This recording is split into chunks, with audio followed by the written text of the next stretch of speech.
Meeple Nation Podcast, episode 498. Wargames we don't own yet. Yeah. That's this might be an episode where that's a thing, I think. I don't know. We'll see. Welcome, citizens, to Meeple Nation. Grab your favorite beverage, pull up a chair, warm up those dice, and join us at the game table as we discuss board games and the board gaming world. Each week, the hosts of Meeple Nation share their love for board games and the amazing memories that come from playing games with some very outstanding people. Let us now join our hosts in their natural habitat, the game table. Meeple Nation Podcast is sponsored by GameToppersLLC.com. We love our Game Toppers. We think these Game Toppers enhance every game we play, enhance our game night. We have setups here at Meeple Nation headquarters. We have a setup at Andy's house. We have 3 setups at Andy's house. Doug has mats at his house. We love this stuff. We use this stuff. We talk about how much we love this stuff. If you too want to love this stuff, go to GameToppersLLC.com and check out all the stuff you can love there. Don't forget the 4.0 Kickstarter is coming very soon. Very soon. I don't know when, but very soon. I just keep waiting. Yeah, there's some teasers out for the Young Sherlock coffee table that is targeted for playing some of those kid games on it, kid game height, and allows them to play around on that. And it can also be a coffee table that you can play a game from the couch. And he's been teasing some of those new mats, and they look fantastic. Very much so. Welcome to Meeple Nation. We are your hosts. I am Andy Holliday. I am Douglas Stewart. I'm Nathan Howard. And I'm Logan Howard. With our powers combined. With our powers combined, you can go over to our website and check out meeplenation.com. We would love for you to go over there and check it out. We have blogs for you to read. We have links to all of our episodes. We have bios if you would like to learn more about us and about our bloggers. Also, we have a link to our Patreon page. We love our patrons, and we thank you so much for your support. We have actually started adding extra content, bonus episodes that you gain early access to as a patron. And we would love for you to be able to have access to those. And we're trying to come up with more bonuses for our patrons to show our appreciation for you. Once again, we thank you so much. And if you'd like to be a patron, please hit that link, jump over to Patreon, and any support you can give us, we greatly appreciate. You can also email us at meeplenation@gmail.com. Something that I have started looking forward to every week, our weekly correspondence with our friend Salvatore. Our last email, I corresponded back with him, but I thought I would share this with you guys, get your thoughts as well. He states, Dominion is a game that somehow eluded my board game collection for years. I'm not sure how this happened. Perhaps it was rather mundane box art or the odd-looking title letter font. I own other fantasy deck builders, so maybe I just thought this game would be redundant.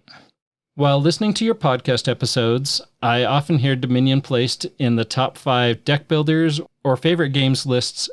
Dave's praises and personal stories of Dominion helped persuade me to take the plunge and to finally purchase this game. I recently was able to buy 2nd edition Dominion Big Box online for $43.13, which is an incredible deal for 900 cards of content. That's a cost of 4.8 cents per card. Putting that into perspective of the costs of other card-based games, it would be like getting a copy of Fox in the Forest that contains 35 cards and retails for $16 for $1.68. After I calculated that, I realized that it was the first time I ever put value to the overall number of a game's components. Usually, build quality and aesthetics are the yardstick of my component assessment. But getting back to why I had not purchased this benchmark deck builder known as Dominion, I now realize that the sheer number of expansions gave me pause. In the back of my mind, I predicted that if I really liked the game, I would undoubtedly purchase the additional 12 expansions, which in the end would cost me more than an all-in Kickstarter Oathsworn. That's true. That is true. So my question, Salvador's question to Meeple Nation is, for whatever reason, has a board games expansion ever given you pause before purchasing the base game? First, I gotta say, I have never put that much math into calculating the value of a game. No, but I love that. I do too. As a That's awesome. spreadsheet guy, Yeah. I love my spreadsheets. Yeah. Geek? Nerd. Geek? Sure. Nerd? All those apply. I've never calculated the value of what I get in a box. But do you get value with Dominion? I love Dominion. I do too. Yeah, Dominion's great. It's great at holding things down. I'm getting the impression Logan doesn't like Dominion. No, he doesn't. But the rest of us do. But the rest of us really like Dominion, Very and it's much great. so. It's a great game. It deserves some reverence for, I think, what it's done for the industry, for being kind of the grandfather of deck builder games. I think Dominion's great. I think it's done a lot. I don't think it holds up to more modern deck builder standards or... The mechanic has evolved. Correct. For sure, 100%. Yes, they've tried, but I think they've tried to stay relevant with some of their expansions. They've added additional rules with each expansion that's come out, which honestly, I think personally overcomplicates a simple game. If I'm going to play Dominion, I'm usually going to play it because I just want to play a simple deck builder that has some interesting cards. Yeah, 100%, which is why this is a good question and why I can absolutely see people getting scared off by having too many expansions for a game. To a point. And I get that you're looking at the cost, right? And I guess for me, it would be more of a trying to think of a game that's done that for me. And it's probably been Zombicide. Arkham Horror, the deck builder. And the only reason is because you have everything. Yeah, So it's a lot. Do I really want to get into that and throw that kind of money into it when I can still play it? I can just go to your house and play it. Why would I spend all that money on all those expansions? But if I think of a game that has 1 million expansions, well, I have a problem with Shadows of Brimstone, right? Yet I'm still buying content, trying to get all of it, and it's just taking me time. Oh my goodness, there's so much. That's definitely a problem with those LCGs, especially the ones that have been out for a long time. And you do bring in cost, and you're right. And I have it. There's no reason, right? Same with like Marvel Champions or games like that. There's definitely games that I think we all own, that the rest of us are like, okay, I don't need to bite off that price tag because you guys already own it. However, if you were, just really interested in one of those games and didn't know anybody who had it or owned it, that would still be really scary to jump into some of those games. I'm thinking Arkham Horror, Marvel Champions, the Lord of the Rings LCG, anything that has a lot of these big expansions or that has been kickstarted multiple times with increasing amounts of content. I jumped out of Marvel United because they just kept coming out with stuff, more and more stuff, little boxes and expansions and things. They ran that first Kickstarter that came with a stack of boxes almost as tall as me. And then they ran the second Kickstarter, which came with all the X-Men stuff and more boxes. And I was just like, nope, I did the first wave. And then I was like, I sold it. I can't keep up with all that expansion content. So I get this 100%. I can see why you'd get that fear of missing out. What if something really cool comes out? I want to have that, or I have this game, I've already purchased a ton of it. I feel like I need to get the rest of it. As far as Dominion goes, if you want to try it, if you want to play Dominion, get the base for sure. Seaside, Prosperity are must-haves if you're going to play Dominion. I think those were the two best expansions in the game. I don't think that's just your opinion. I think that's fairly universally accepted as being, Yeah. I mean, if you go out to the interwebs and start doing some research, there's lots of places that have ranked the expansions. And I think you're spot on. I think that's about the two that you might want to consider. The great thing about it is just pick up the base game, play it, see if you like it, and then go from there. Salvatore, come to Utah, we'll play. I've got an extra expansion that I made myself. So we can play all of them. Yeah. So for me, and my response was, what gave me pause was Memoir 44, which was a game that has a ton of content, one-off scenarios that are out there, box content, different arenas that you're playing in. Like Andy, I have some issues. I played Memoir 44, and then the first thing I tried to do is like, oh, snap. I got this whole tidal wave of content that I got to try to acquire because I really... Because you have acquisition disorder. Yeah, you're spot on, Doug. But with Memoir 44, that was what I did, is I went and I tried to find as much content as I could. Now the goal is to try to play all that content. With Memoir 44...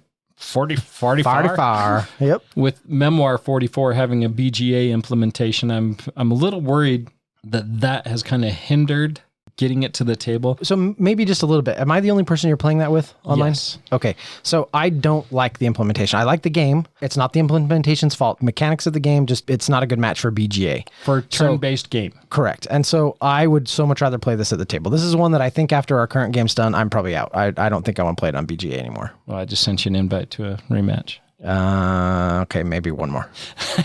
Maybe just one I more actually online. really liked this last scenario because it was much larger. It was bigger. You sat me down and taught me those base rules, and having only had exposure to that, there were a bunch of rules I missed in this. Things that I did thinking, okay, this is how this is going to work, and then I was like, oh, that's not how that works. Yeah. And so I got kind of burned. So I need to play it more at the table so I get more familiar with it.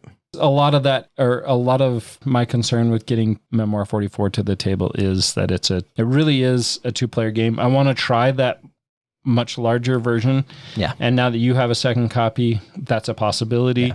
And just a base copy, and I'm not buying any more than that because I bought it just for that purpose because I want to play the multiplayer thing. Yeah. Getting that to the table is awesome, but the whole when do I have 2 people here face off with experience some of this other content where Dominion becomes a lot more not palatable, but a lot more accessible because it does have a little bit higher player count, and it can go from 2 to 4. Salvatore talks 2 to 5.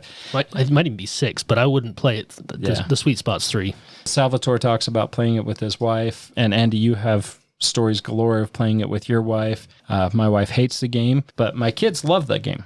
Yeah, my wife and I played a lot of this when we first got it too. Dominion has a unique problem with all the expansions too, and that is that because you can technically mix and match any sets from the different games, boy, there's a lot of really bad matchups out there. Yeah. And I would stick to the prescribed ones or the ones that they recommend. They have a whole list in all the rule books of how best to mix and match the sets. I would stick to those. The last time we played it, we just did pure randomization. Like, it wasn't a bad game, but it was really imbalanced with the cards that came out, and the experience wasn't nearly as good as it could have been. So that's another problem with Dominion. I would almost not get all the expansions for that. But I really do appreciate this question. And another thing that I found myself doing is even just putting like restrictions on things that I buy because of the amount of content. Like, I love the Unmatched games. Love them. I think they're fantastic. Thematically, components, everything, gameplay. Great games. But also, they keep coming out with sets. So I just said, okay, I love Unmatched. I'm not going to buy any of the Marvel stuff. I've put restrictions on things because of the sheer number of expansions and content that's out there too. Also, it's sitting right over there, and so I know where I can play it if I ever get the itch. Right next to your Marvel United.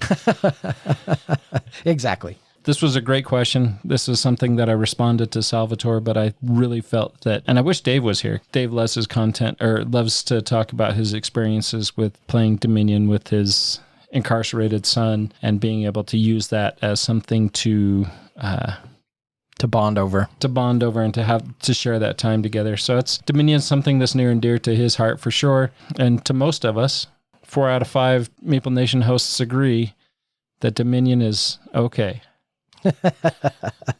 So that's enough of that. Let's get to our highlights. Who wants to go first? How about you, Doug?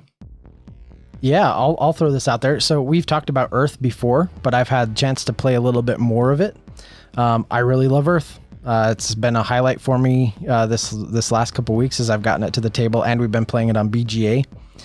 And I just love everything about this game. I love how everything is net positive. So every card is positive. There's no negative anything in the game. You don't take away. No players are losing points. You're not taking anything away from other players, and nothing bad is happening to you. Everything is net positive. For the most part, everybody's playing at the exact same time. Everybody's going at the same time. It's simultaneous play. I don't love that Nathan keeps kicking my trash, especially on BGA. Don't love that. I always kind of wonder when we're playing live, did I screw something up?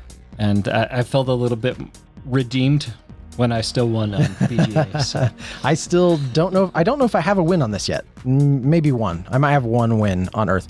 But it's one of those games that's just incredibly fun to play every time. And the points at the end almost don't matter. Well, they matter, but not as much. Anyway, just love the puzzle that it produces. Yeah, I just love the puzzle of playing this game. Recently got to teach this to Nathan Tenney. He had about the same experience we all did the first time we played it, which was that he had a hard time grokking it, but loved it. Yeah. Because it just really is that good. Earth, that's my highlight. Love this game. Everyone should play this. This is really good. I really like, and the first couple of games I didn't really grasp, but the shared goals, the animal cards, that is something I really enjoy about the game, where there's those common goals out there that everybody can still achieve them, but the sooner you do, the higher points you're going to get out of those. Just a wide variety of ways to score points. And you can just build ways to score points in your tableau. On your island or whatever, you can score like a bajillion points. It's awesome. For me anyway, its strong point is building an engine that will trigger on other players' turns. Yeah. And with a higher player count, that's just that many more things that you can potentially do when it is not your turn. So I love how the way the game works out is different with different player counts. Obviously, you want to build an engine for yourself when you take the action you want, but I think it's key. Trying to look at what other players are doing, how they're building their engines, and trying to take advantage of it. Yeah. When you are triggering just as many combos and things to do on other people's turns as you are on your own, that's a sign of a great game.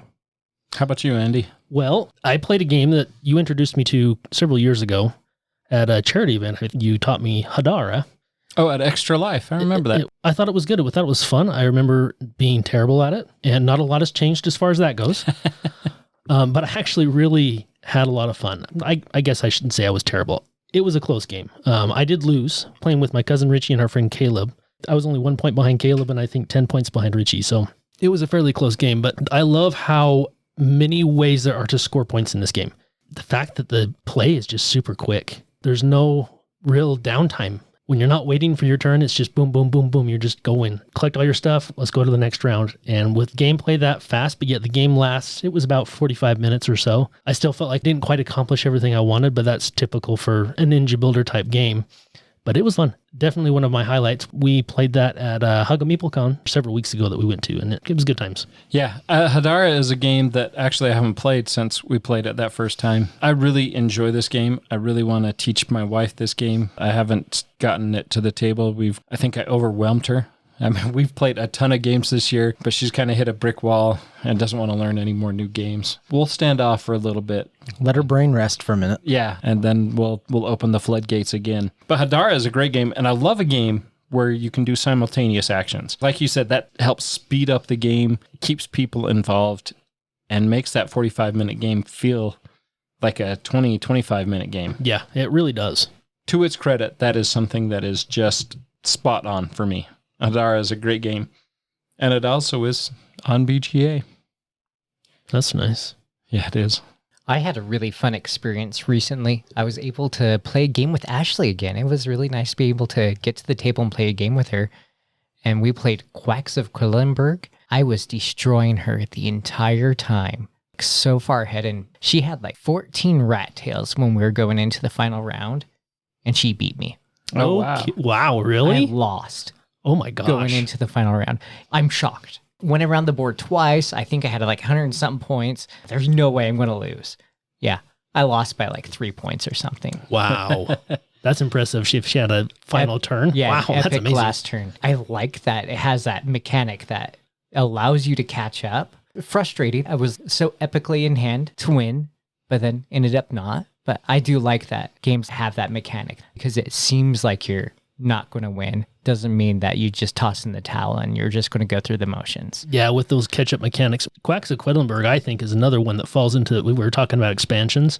The expansions for Quacks is amazing. Herb Witches doesn't really add a whole lot of complexity, whereas if you add Alchemists, that all of a sudden becomes a little bit more of a gamer's game and there's a lot more strategy involved in what you're doing. But otherwise, it's really accessible. I think those expansions really add to the versatility of the game. Do you want just a simple game that you're going to teach somebody new, or are we going to go in and throw everything in and really have a more deeper and more robust experience with everything that's available? And I believe that was her first experience with Alchemists. And so that was a good experience for her. Oh, you played with everything. That's awesome. Yeah. Played with everything. I love games that have that catch-up mechanic, like Doug likes to say, baked into the cake, keeps players from feeling like they're losing and I'm out of the game. Those rat tails give a player who is trailing the opportunity to still be into the game and to feel like they're not out of it. And in Ashley's case, come out and win. Right. Awesome game, even though I lost. Yeah, I always enjoy Quacks of Quedlinburg. I got the opportunity to play Trajan, a game our friend Sarah DeWitt, really, really enjoys. Like you mentioned, Andy, at Hug a MeepleCon a few weeks back, and Sarah was just talking about how much she loves this game. This game is awesome. This game's great. So we sit down, and she can't teach that game at all. It was the best 8 hours of that day. Trajan is set in ancient Rome. It's a development game in which players try to increase their influence in different parts of the Roman culture. The game uses, which I've never actually played Mancala, but it uses what they call a Mancala mechanic. Your board has hexes in it. You randomly place 2 pieces, or you can actually choose where they go. But whenever you move, you're going to empty everything out of one space. And as you progress along that wheel, in this case, you're going to deposit one of those pieces into each location that you move. And then wherever you place your final location determines the action that you're going to take for that turn. Interesting mechanic, something that was, like I said, was new to me. I liked that. It was unique. It was frustrating at times because I really want to take this action, but none of my pieces are going to allow me to take that action. So I have to set up a couple of turns away so that I can set that action. And then to add on top of that, you have little goal markers that you can place on these so that if you end your turn and you have the appropriate colored pieces in that bowl or in that section, then you get to claim one of these bonus tokens. And so there was a lot of strategy going on in there that was kind of almost a game on its own. And then there's a whole bunch more going on the board. This game was very fun. I did enjoy it. Sarah did a terrible job at teaching it, but I had a blast. Poor Sarah. But we love Sarah. Oh, we do. And I got to play with her and her 2 sisters, which is always a kick for me. Got to play a game with Debbie and Linda. Good times. Every time we do the Hug and Meeple Con, there is so many great people there. It is tough when you're leaving. You're like, oh, I only played 1 game with Claudine. Or I only played a couple of games with Julie. And I don't think I even played a single game with Marissa. I didn't get to play a game at all with Sarah because she was in an 8-hour game with Nathan. Yeah. Very much enjoyed my time. I agree that Mancala mechanic is kind of cool. So I'm guessing that it's your own basic play of Mancala. Nobody's going to manipulate your... Right, yeah. Okay, so in that way it's a little different, but adds definitely a layer of strategy on trying to plan your actions out, and if you're trying to get certain colors in certain bowls. That's cool. I like that. Because there's 6 actions that you're going to take, and those 6 actions will actually take place on the other board as well. And some of those actions, building, trading, you're taking tiles from the forum, there's a military, influencing the Senate, and you're placing Trajan tiles onto your own tableau. A lot going on. Very busy board. I can see why Sarah has a hard time teaching it. There's several games out there that I could sit down and play, but when I'm supposed to sit down and teach, I'm like, there's definitely nuance that I'm missing, steps that are key elements that I'm missing in teaching. Games like, I don't know, maybe Mind Management? Maybe. That was such a great game. You missed out. You missed out playing that a second time. And I'm sorry you had such a bad experience with Mind Management, but that... Well, we weren't playing it right at all. No, not at all. Neither you nor Monique would give me a second chance to play that game. Sorry, Nathan. But maybe another day. Yeah. But Julie, Sarah, and Linda, we all enjoyed it. And Ashley, and they all won. They caught me just at the end, and I thought I was totally going to get away with it. Such is life. All right.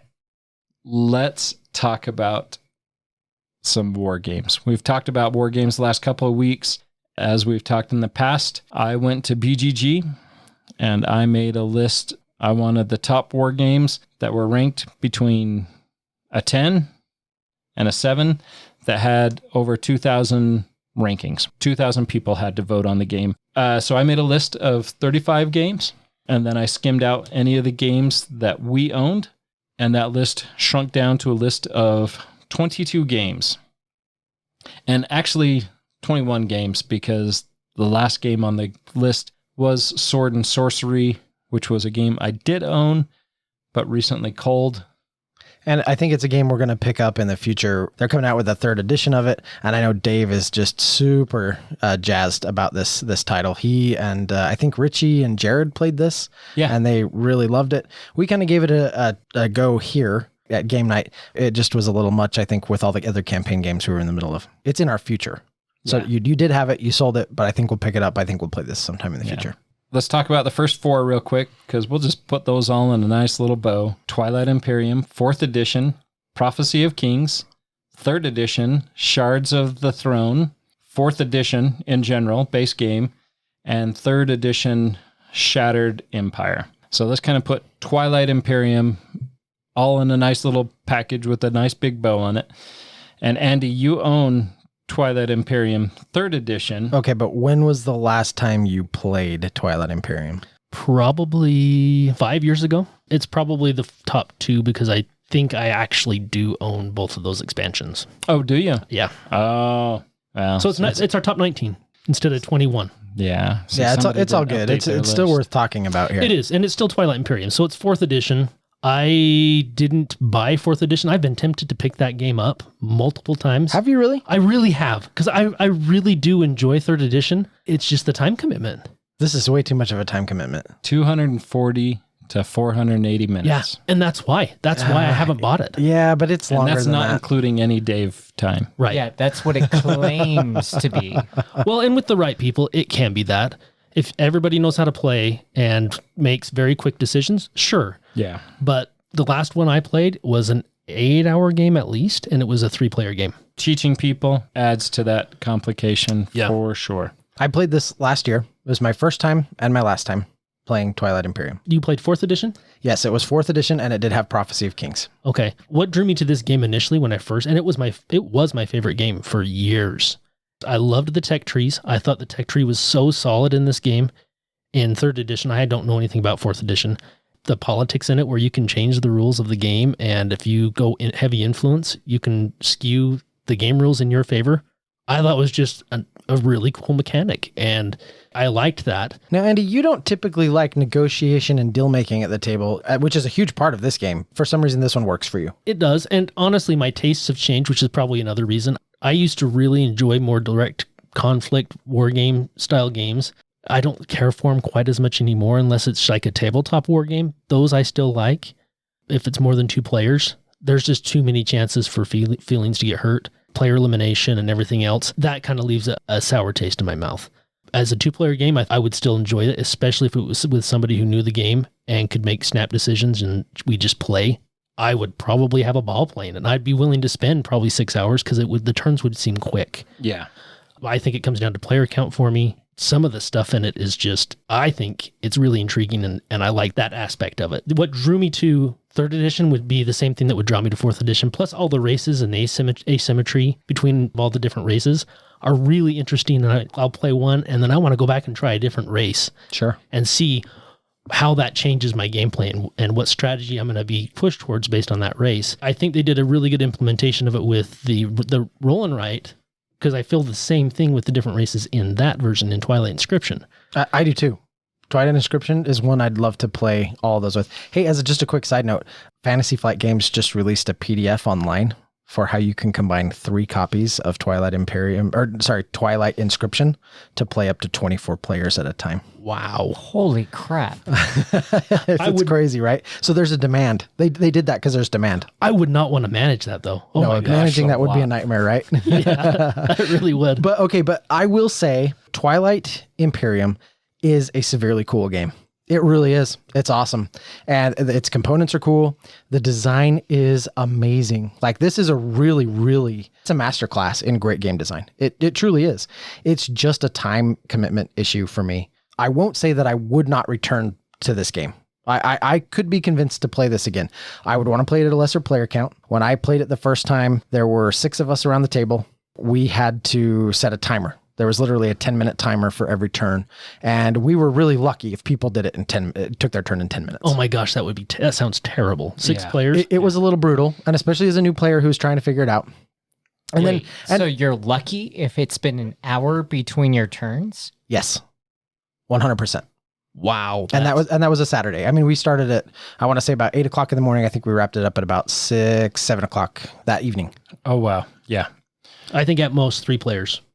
Max. Even with experienced players. It was a big epic experience. I mean, it was cool, and it was cool to see everybody negotiate and the different strategies and all that. It didn't help that I had kind of a bad experience. We had one player, everybody else there was regulars, and we had one player who kind of retconned a turn. He was kind of toward the end of his, and then he was like, oh, I meant to do this on my last turn because I was setting this up. Is everyone okay if I do this? And everyone was like, yeah, that's fine. Go ahead. It's cool. By letting him retcon that, it didn't engage in combat, but it allowed him to basically move an entire fleet. He repositioned like almost an entire fleet he had on the board. As a new player, I don't remember which faction it was, but their science vessels move weird. Like they have to be accompanied by something or something like that. And I had forgotten on my last turn. And so I tried to do the same thing. I was just like, hey, oh, do you guys mind if I just bump this unit over? Because my science vessel would die. And they were all like, oh yeah, no, sorry, dude.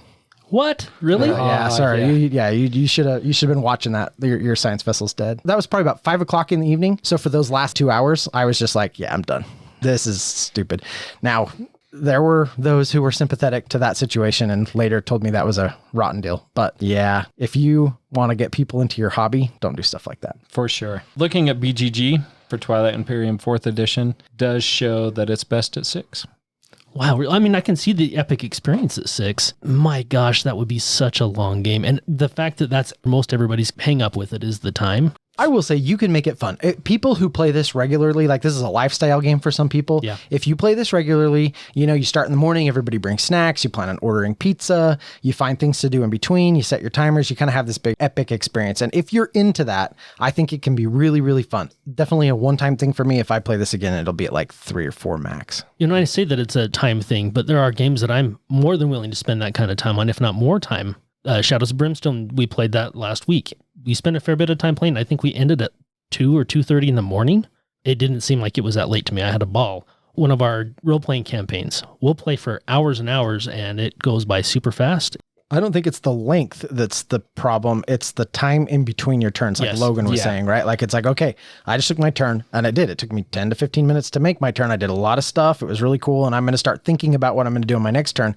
But that next turn is not going to roll around for another hour. Yeah. And that's rough. And that's best case scenario. And that's best case scenario. For me, that's a big reason why I'm out of a majority of these games where there is so much downtime. An hour? No way. A half an hour? I'm still out.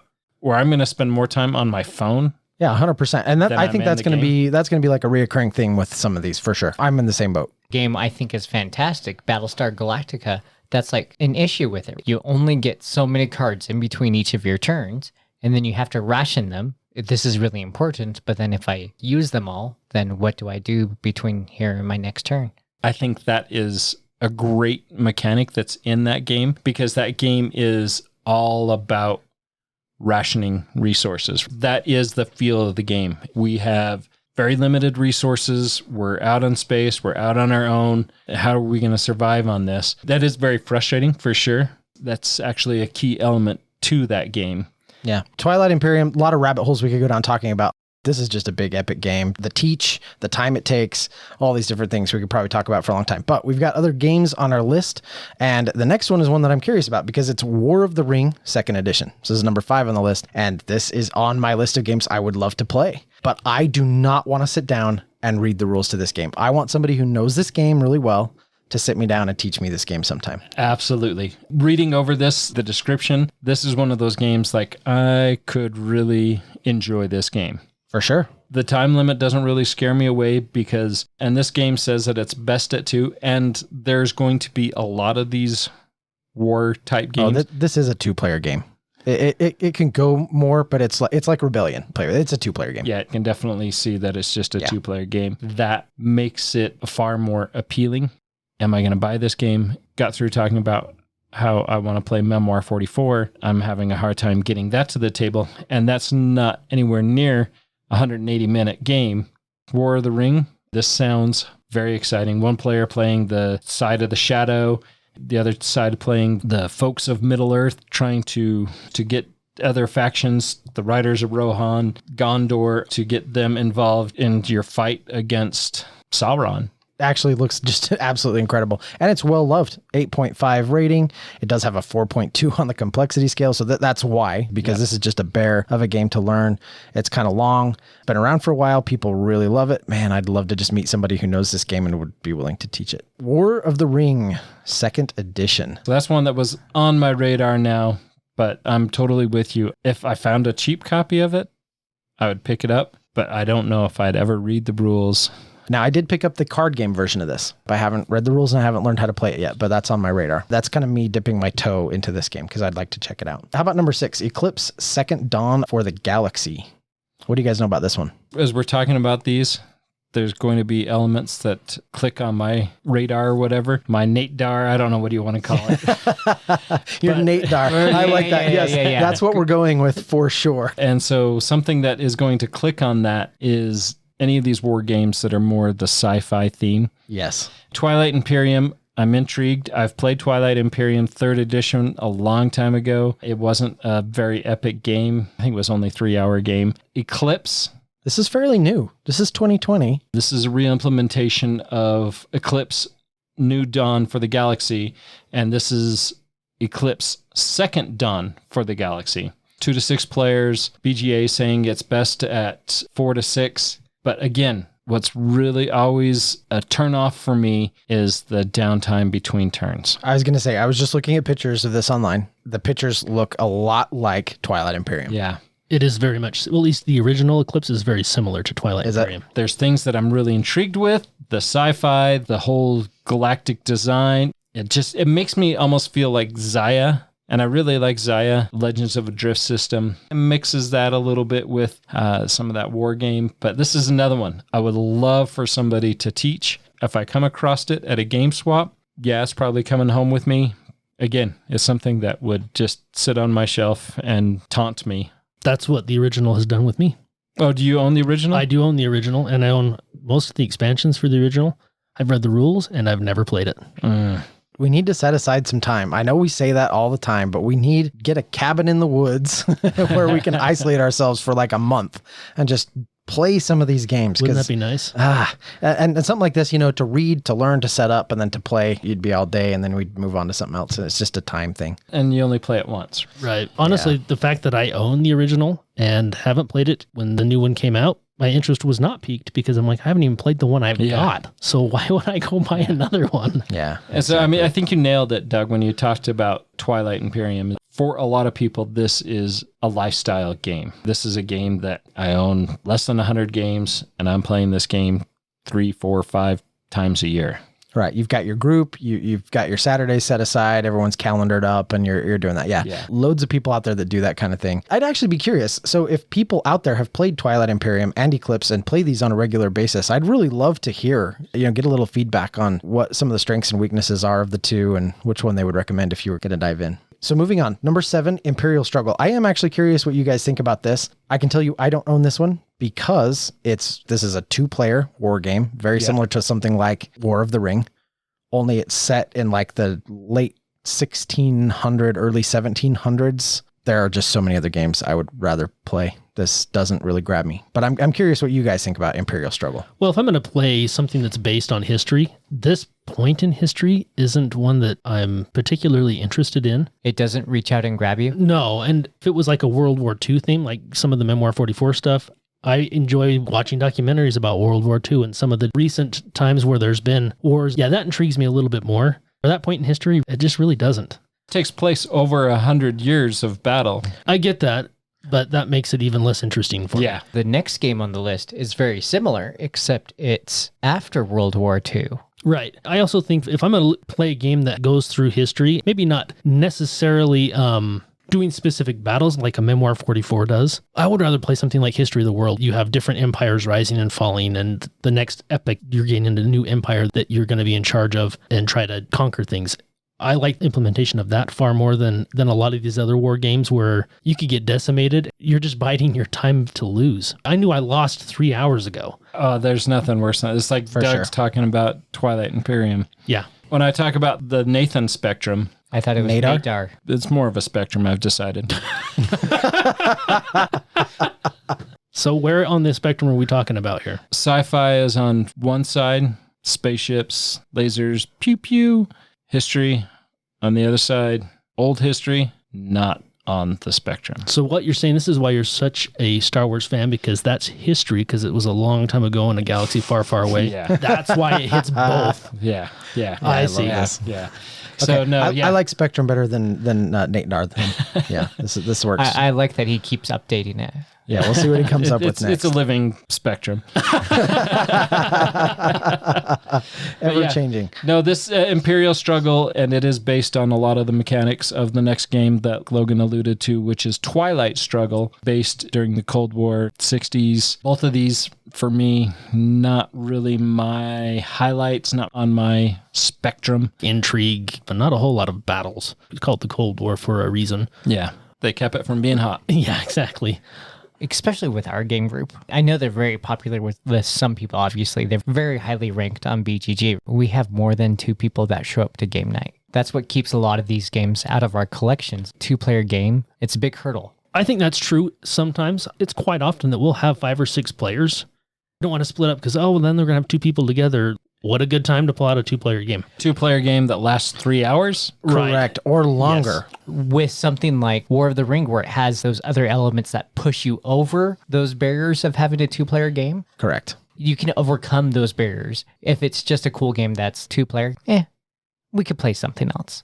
I don't have as much in terms of strong feelings toward the theme of either of these games. For me, it really is that, Logan. That it's 2 players, it's super long, very rules heavy. That just doesn't have a lot of appeal to me. And if I am going to sit down and have that kind of experience, I want somebody to teach me War of the Ring or Rebellion or one of these other games that, just plays incredibly well and has more of the sci-fi or fantasy theme associated with it. A game like this, at least for me, theme becomes very important because you're spending so much time in the game.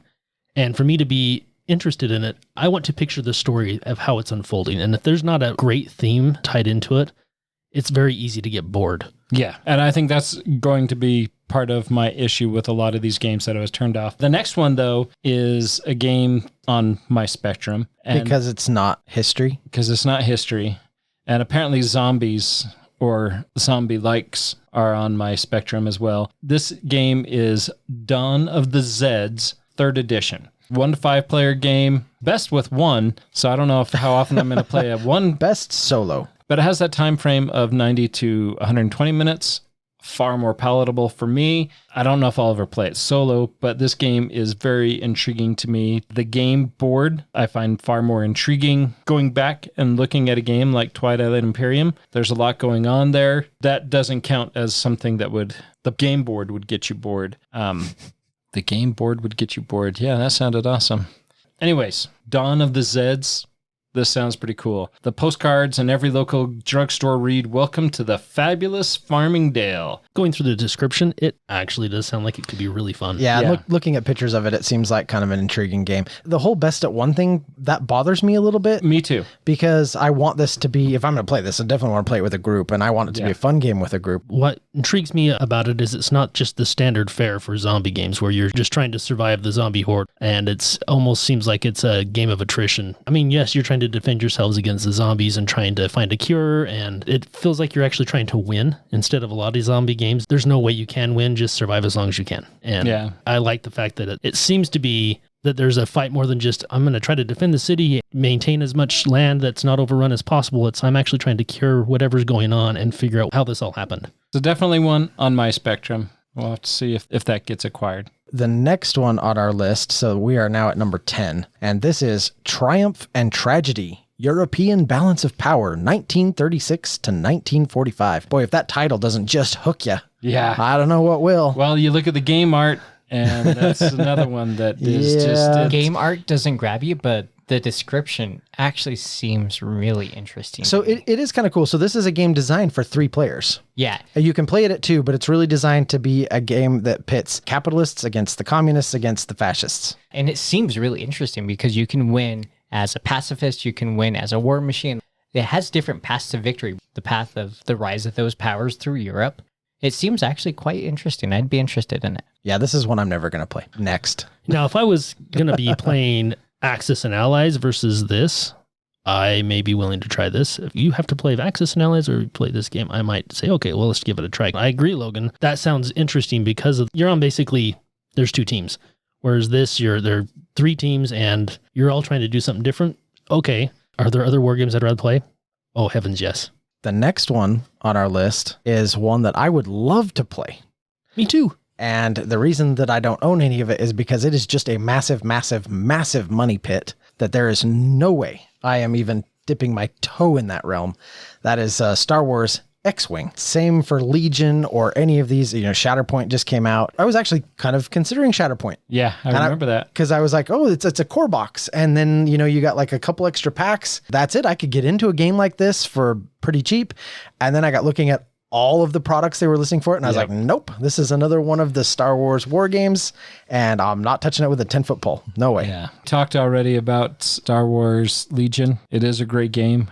I need to have a room in my mansion that I have sometime, dedicate a room just to Star Wars Legion. And I have a ton of Star Wars X-Wing First Edition stuff. Those miniatures are really cool. I love them. When they did the second edition and just kind of said, okay, hey, thanks for buying all that stuff. Let's do it again. Well, that's the third implementation, right? They did Star Wars miniatures, space battles. Prior to that, that was Armada. Yeah, that was 20 years ago. Armada, that's the other one. Right? Oh, yeah. There's too much. This is too much. All these Star Wars war games, it's way too much. I enjoyed both. So when the Star Wars miniatures came out, I enjoyed the ground battles and the space battles. I thought the ground battles were way better. There were a lot more abilities and everything else. Yeah, and X-Wing does a really good job of trying to simulate that dogfight. That's good. I like this idea of you getting a mansion and having a specific space for your Star Wars so that I can come over and ask your wife if Nathan can play. Invite myself over. Yeah, as soon as I start purchasing some lottery tickets, that's step one. And then I got to win with one of those lottery tickets. So that would be step two. I thought it was Meeple Nation Ranch was the... Meeple Nation Ranch. I love this. Yeah. I thought that was the plan. I even have visions of, like, what would you call it? The archway? With big old meeples on it. Yeah. Love that. Yeah. Bye, honey. I'm going to the ranch for the week. It's on Meeple Nation Drive. Rustle up some meeples and... I love that. I really want to try one of these games, but there's no way I'm pulling the trigger on buying any of it. It really is a money pit, Doug. Like you said, I remember when I got into the original Star Wars miniatures, I spent a ton of money. Yeah, you have so much more than I do.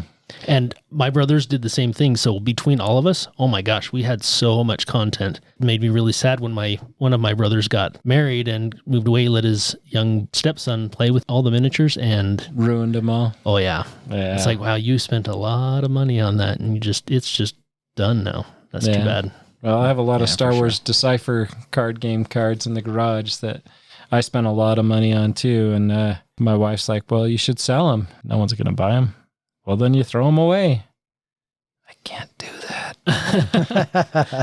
All right. Hey, number 12 on the list, I think is another one that falls into that. This is a historic based 2-player only, rather bland looking war game. This is Paths of Glory. 480 minutes. I'm out. Yeah. 480 minutes was released in 1999. So it's, I think even by war game standards, probably has some old sensibilities. Going back to Triumph and Tragedy, the European balance of power.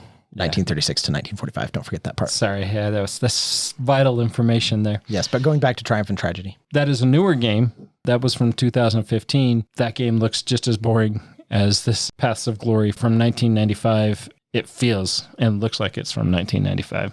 A lot of these games, when you go through them, that is very common with these games. They must have a very loyal following to have so many positive reviews. Yeah, I mean, you look at the next one, Fire in the Lake. 2014, going back to some of those elements that we've talked about, the board looks so much more involved. There's a lot going on. Visually far more intrigued with this game. And it is 180 minutes. Could be doable as a learning game. And it says it's best with 4. If I was the new player playing with 3 other experienced players, I would try it. Buying this game, playing with 4 new people, playing a 180 minute game. And that doesn't give a range. It says 180 minutes. So yeah, it's going to be a lot more than that. I'm going to be scratching my eyes out. I have to admit, I'm a little interested in this type of game, though. So this is a war game set in South Vietnam.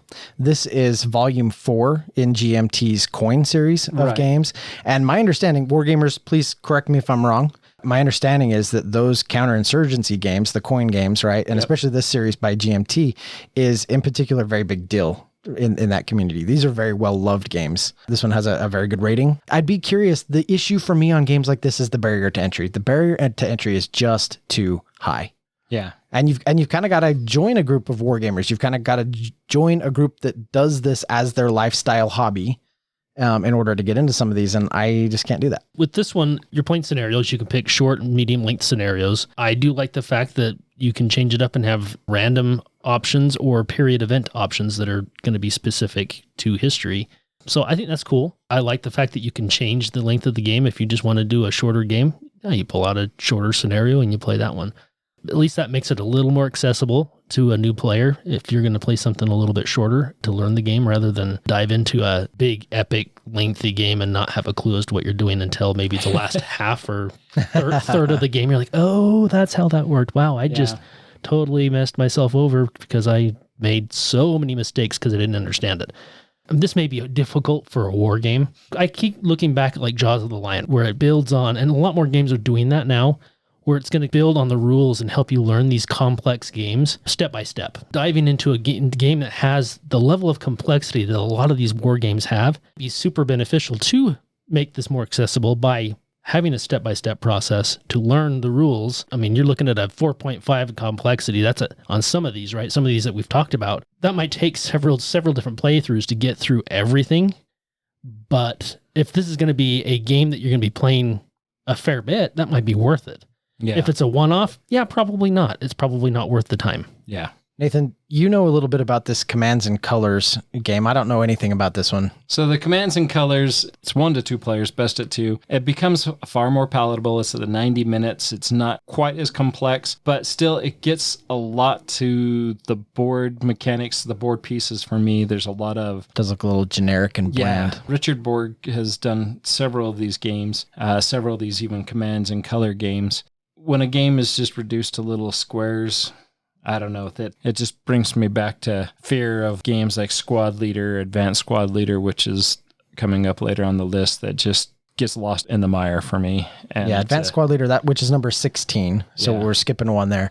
But these seem far more palatable. Well, right. And to add to your point, right, you're comparing Advanced Squad Leader, a 4.74 out of 5 on this complex. I mean, that's insane to me. I don't think I would ever try something like that versus this Command and Colors, which is down to a 2.73. Which is realistic, especially if it's something that you're going to try as a one-off. When we look at these games, and a lot of these games that we're turned away from is because our experiences are going to be one-off experiences. Because of the number and variety of games that we play, something like this just isn't going to make it through the chute. Well, not to mention the commitment to getting to learning the rules. One of us would have to commit a fair bit of time. If we're talking at a game that has that level of a complexity, you're probably going to need to go through the rule book at least 2 or 3 times to make sure you've got a grasp exactly how that gameplay is so you can properly teach it. That's a huge commitment.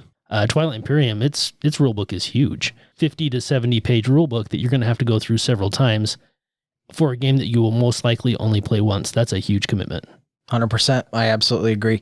Now, I will say number 15, the one that we skipped, is the one on this list that does intrigue me probably the most. This is Sekigahara, The Unification of Japan. This one probably speaks a little bit more to me because I have ties to Japan. I lived there for a couple of years. I'm really intrigued by the history of Japan, its culture and people. This looks pretty interesting. It does have some kind of bland stuff going on, but also you've got these tiles, these big thick, chunky kind of wooden tiles that I think represent your units and forces that you're moving around the map.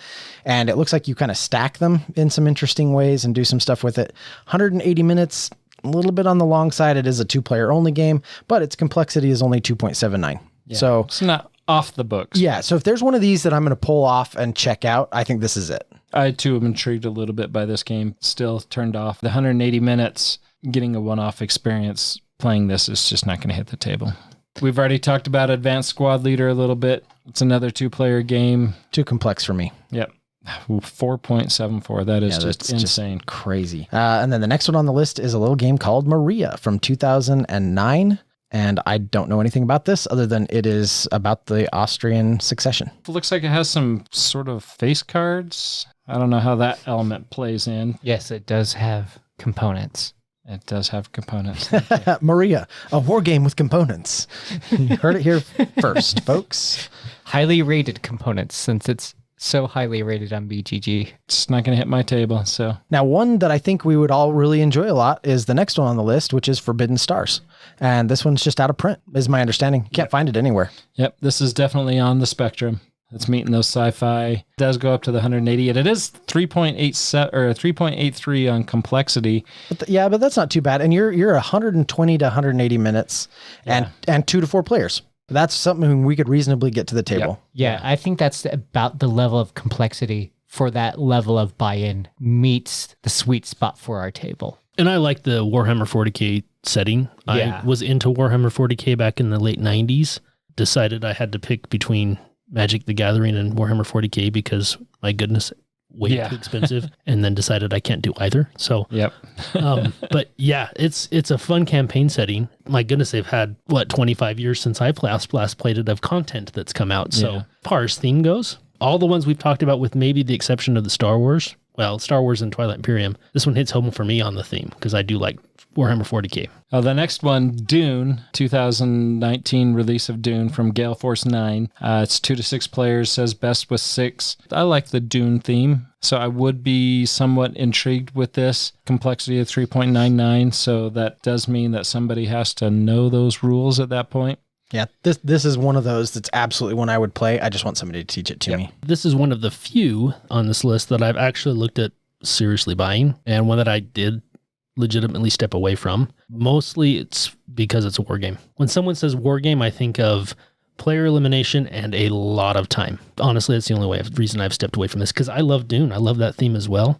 If I just want to play a Dune game, then I'll play Dune Imperium or something that's not going to take quite so long and potentially have player elimination and probably long turns. Like kind of just like what we've talked about with a lot of these other ones. Yeah. Because Dune is a fantastic IP. If I want to dip my toes in that water, I'll just, like you said, pull out Dune Imperium or something like that. And the next one is Combat Commander Europe 2006 2-player game. Crazy expensive. Is it? Yeah, it was available for $150 on Amazon. Oh yeah, and $199 on Amazon. Oh, I'm so sorry. Wow. For a 2-player game. That's probably just because it's out of print, rare to get. Wargamers game, not for me. Pretty dry and makes me want to yawn again. I just yawned. There you go. And the next one, this is Blood Rage, and it's an expansion, Mystics of Midgard. Doug, you own Blood Rage, but you don't own this expansion. I don't own this expansion, and I actually looked. It has another expansion, and I can't remember. I think it's just the 5th player expansion. I did a little research on this. This is highly rated, but I think the common consensus is that you definitely don't need this to play. It muddies some of the strategies and elements of the game in a way that's kind of unnecessary. Blood Rage, in its core box form, is a very elegant and I think wonderful game. I think all of the additional content for this game kind of muddies the waters unnecessarily. And so this is one I just haven't bought because I don't feel any need to add mystics to my already phenomenal copy of Blood Rage. And then the last one on the list was Sword and Sorcery, which we already talked about. We talked about at first that there might be some games that get added to the collection, but now that we're through it, I think Sword and Sorcery is the only one, and that's because we were already planning on it coming back. There's a few on here I'd love to play. Yeah, if somebody would teach them to me, I'll play them. Forbidden Stars, Dune, War of the Rings, 2nd edition. I'd like to play them. Yeah, and I'm very intrigued by this Sekigahara. I'm going to have to do a little more research on that one. Yeah, even Dawn of the Zeds, I would be intrigued with. I would too. That one and probably 4th edition. I wouldn't mind playing 4th edition Twilight Imperium. That's funny. My wife just the other day, one of her coworkers, because he knows that we play games, and he offered to sell me a copy of, he called the TI-4, and I had to do a quick look up. I don't get the reference, but then I'm like, oh, yeah, I get that reference. Told my wife, I'm out. He also was trying to sell his copy of Pitch Car. Pitch Car I was far more interested in, but he wanted $250 for it. So I'm like, yeah, I'm not that interested. It's got to be a good deal. Yep. Well, I think that's been a pretty fun conversation of war games that we don't own and the reasons why we don't own them. We would love to hear maybe some of these games that we talked about and why they should be higher up on our list. So if these are games that are intriguing to you, please drop us a line at meeplenation@gmail.com. Yeah, I'd be interested to see if we have any war gamer listeners out there, what your thoughts are. Obviously, none of us are really heavy into war games. I think a lot of that is we just have to play a ton of games to be able to talk about them on the podcast. It would be really boring if we only talked about war games. I would be interested in hearing your feedback on this list, and maybe one of the games we talked about is one of your favorites. Fun to hear your feedback and get your opinions on that. Absolutely. Well, thanks for listening. Until next time. We'll see you on the forefront of the battlegrounds, digging for covers, hiding in those foxholes, and throwing those grenades at the game table.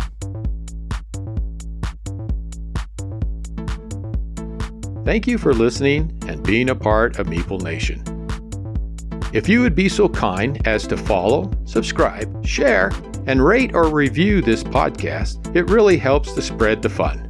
You can be more involved in supporting the podcast by joining the nation at patreon.com/MeepleNation, or you can find a link at the top of our webpage, meeplenation.com. And while you're there, look at all our extra content. There are links to all our past episodes, a wide variety of blogs, pictures from our Instagram feed, and bios for all the hosts and our awesome bloggers. Follow us on Twitter, Instagram, and Facebook, all under Meeple Nation. If you would like to chat with the hosts or other members of the nation, you can join our Facebook group, Meeple Nation Off Air. We hope to see you again at a game night, a con, or maybe a suspense-driven evening of Werewolf. Thank you for listening and supporting Meeple Nation, and stay tuned for next week's episode.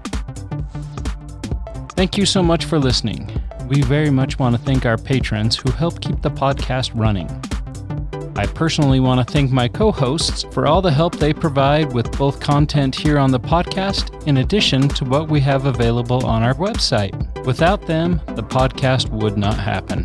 If you too would like to support the podcast, you can join the nation at patreon.com/Meeple_nation.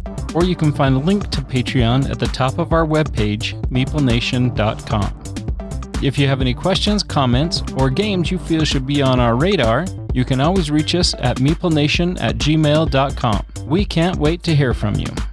I am grateful to Doug and Andy who helped me edit episodes, and I want to thank James and Kim Clark who do the editing on our blogs and on our webpage, which can be found at meeplenation.com. We want to thank Brain Detergent for our music. If you want to find more from him, you can follow his links that can be found on our webpage, or simply search for Brain Detergent on YouTube to find more of his tracks. Thank you again for listening and being part of the Meeple Nation community.